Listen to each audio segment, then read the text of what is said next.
On the way to school, Tamara and Ever tease each other about their secret crushes. But Tamara gets sidetracked, whining about their antisocial habits, while Ever begs her to quit it.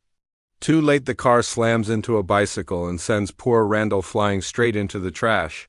Randall rages and starts shouting, but freezes the moment his eyes land on Tamara. Just as he's about to ask her out, a freezing slushy explodes across his face. It's hurled by Danny, who's behind the wheel with his best friend, Hunt, and his girlfriend, Jachi. They laugh and act like complete jerks. Yet Tamara still talks sweetly to them, desperate to win their approval. Ever wants to give Randall a ride, but Tamara coldly shuts that down. At school, the class prepares for their big field trip. Gym teacher Lorenzo snatches everyone's phones and makes fun of Ever when she admits she doesn't even own one. Then, with a smirk, Lorenzo jokes about taking the bus driver's phone too, but Wayne doesn't laugh. Before departure, Lorenzo delivers a corny, over-the-top speech about connecting with real nature. After hours on the road, Lorenzo suddenly realizes Wayne has taken the wrong route. They start bickering, Wayne gets distracted, and bam! The bus slams into something. Blood splatters across the windshield in a horrifying streak. Wayne can't see, plows through a fence, and sends the bus barreling down a hill. He finally hits the brakes and the bus crashes hard. Head slam, kids throw up, and G breaks her nose. Lorenzo? He casually tells her to just cover it. Suddenly, something moves in the woods and bangs against the bus until it shakes violently. Then the radio blares an emergency alert. Citizens must evacuate to the nearest shelter. There's a chemical attack. A chilling thud rocks the glass, leaving bloody smears. A figure appears at the door. Lorenzo wants to open it, but Wayne and the kids protest. Lorenzo does it anyway, and the figure lunges, biting his face. He's a zombie. Panic erupts as the teens scramble for the emergency exit. Candace stumbles, gets trampled, and spits blood. The zombie drags Lorenzo down and hurls the last few teens around like rag dolls. Ever clings to Candace's hand, trying to pull her free, but the monster yanks her back inside. As the creature feasts, Ever bolts into the woods. She nearly loses herself in a dense, eerie fog, but bursts through and finds Tamara again. A roar rumbles in the distance. The shaken group sticks together until they stumble into a building. Danny immediately slips on a massive pool of blood and crashes into the intestines of a dead horse. It's so revolting that nobody helps him. He crawls out on his own. They press on, stumbling upon another building filled with echoing roars and slamming doors. With noises closing in behind too, there's nowhere to go but forward. The group argues furiously. Danny scoffs, insisting zombies don't exist. As fear gnaws at them, they wonder if their families are safe. The roars grow louder.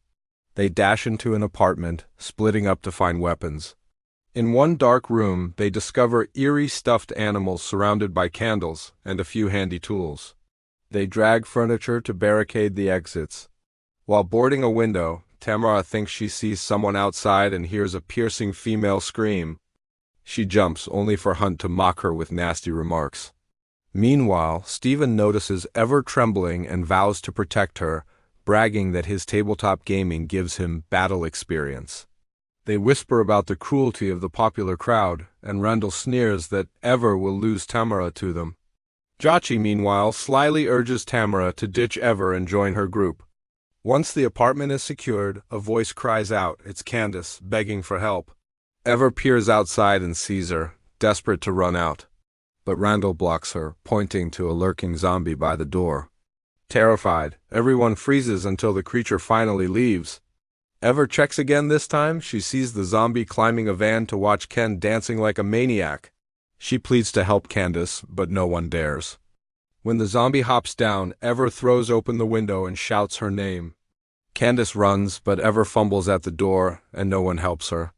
In a heart-stopping moment, the zombie tackles Candace, slamming her head into the ground, just as a mutated Wayne bursts at the door. Wayne punches through the wood, shoving his head through the splintering hole.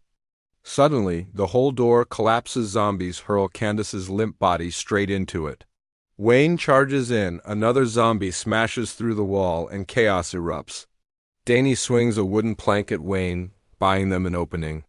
They dash into another room, wrestling with the door as Wayne claws on the other side. At last they lock it. Flicking on the lights, they're stunned to see graffiti splashed across the walls, glow sticks scattered across the floor. This was a rave. G screams when she backs into something, but it's only Ryan, their classmate. He shakily explains he saw the monsters attack others, who then started acting strange, like they'd been infected. Danny, stubborn as ever, still won't believe. Suddenly, the first zombie barges in through the back door, bringing even more with him. The teens sprint toward the exit, but Wayne and his crew block the path. They rip curtains aside, frantically searching for another way out. Just in time, they find a hole in the wall, and Randall pounds it open with his fists. But Hunt is caught behind a curtain, trapped in a desperate fight. He cries out to Danny for help, but when the horde engulfs him, Danny fights hard and still can't save him.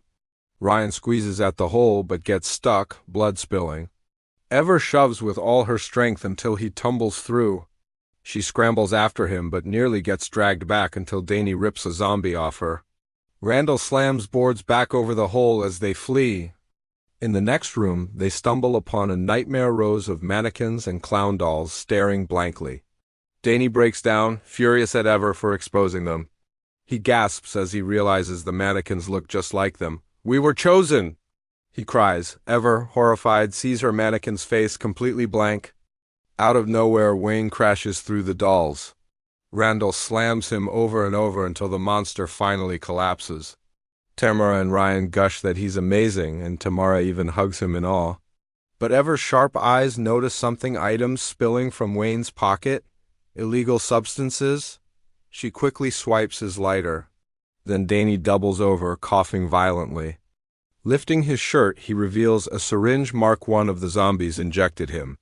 Grabbing the jacket off his mannequin, he declares he'll save Hunt no matter what. But on the stairs, dizziness takes him down, and he crawls to the next floor. Ryan offers him water, gently calling him Daniel. That one word triggers Danny's rage. He shoves Ryan hard until Ever screams at him to stop. Danny explodes, ranting about his ugly past, his struggles, his self-hatred. Suddenly, Wayne bursts in again and tackles him straight through a window. They plummet together. The group stares down in horror, assuming both are dead. G sobs while Ryan whispers that Danny wasn't always the jerk everyone thought. But then Danny's body twists unnaturally and he bolts away into the night. A low, guttural roar rises in the distance. Rondo clings to G, insisting they barricade the building. But Ever fights back, saying they need food, water, a real rescue plan. She outlines a daring idea: lure the zombies to one side with fire, then escape on the other. Ever ties paint cans together, sparks them with Wayne's lighter, and hurls them toward a van. Flames explode, drawing the horde. Ignoring Tamara's desperate protests, Ever lashes out, accusing her of choosing the popular kids instead of standing by her. With a heavy heart, Ever leaves and Steven follows her into the night. They reach the bus. Inside, Ever screams when she spots a dangling arm, only to see it's just Lorenzo's corpse. She searches frantically and finds the teacher's bag. Every phone is shattered, broken beyond use. Devastated, she crumbles into tears, confessing she feels like a complete failure. Steven pulls her close, opening up about his own insecurities. They almost kiss until the bus radio crackles with a beeping sound. Ever digs through the static and uncovers a tape of the emergency message. It's fake. They were set up. Before she can react, Steven jabs her shoulder with a syringe. She collapses, paralyzed, staring in betrayal. Randall steps out of the shadows, clapping, congratulating Steven. Flashbacks unravel the truth. Randall recruited Steven a month earlier to scare the popular kids and win the girls' admiration. They decorated the abandoned building, turning it into a stage for horror. Chip, a local drug dealer, was supposed to provide the chaos. Wayne was in on it too. He hated Lorenzo. The so-called zombies were classmates, drugged with Chip's sick green substance, and Wayne. He destroyed the phones to trap them. In the present, Chip raves about punishing bullies. His weapon? A glove tipped with syringes, ready to kill everyone. Randall whispers they must murder the victims to avoid prison. Steven hesitates, but Randall insists blood must be spilled. Ever, drifting in and out, hallucinates Lorenzo, who urges her to fight. Summoning her last strength, she smashes her head into Chip's face, grabs a boombox, and bludgeons him to death. Meanwhile, Randall reveals a hidden cage packed with their classmates, drugged, and restrained like animals. His plan? Slaughter them. Randall spins a lie for Tamara, saying Ever is dead. He arms the group with weapons, warning that the cage holds real zombies. As he prepares to unleash the captives, Steven secretly unlocks the cage. Right then, Ever storms in her veins black but alive. She warns the others of Randall's lies. Tamara finally finds her courage. She strikes Randall, knocking him back, and a shocking mural is revealed, Randall painted as a hero, Tamara by his side. Outrage explodes into violence. Steven is dragged screaming into the cage. Hunt and Danny burst free. Ever and Randall clash in a vicious duel. With Chip's syringe glove, she drives needles straight into his face and shoves him down the stairs. But Randall isn't finished. He claws back to life. The class unites, swarming him in fury, and Ever lands the final, crushing blow. Hours later, Wayne wakes up tied outside like an animal. Randall and Steven are bound to the mural, their own monument to shame. Inside, the group reconciles, Danny and Ryan mend their broken friendship, and the students vow to stop dividing into popular and losers. Ever and Tamara embrace, finally apologizing to each other. Together they repair the bus, clinging to hope. But as the engine roars, the impossible happens. Lorenzo jolts awake, making everyone scream. Weeks later, a sinister twist-another teacher recruits Steven and Randall to discipline unruly kids. The cycle of cruelty isn't over.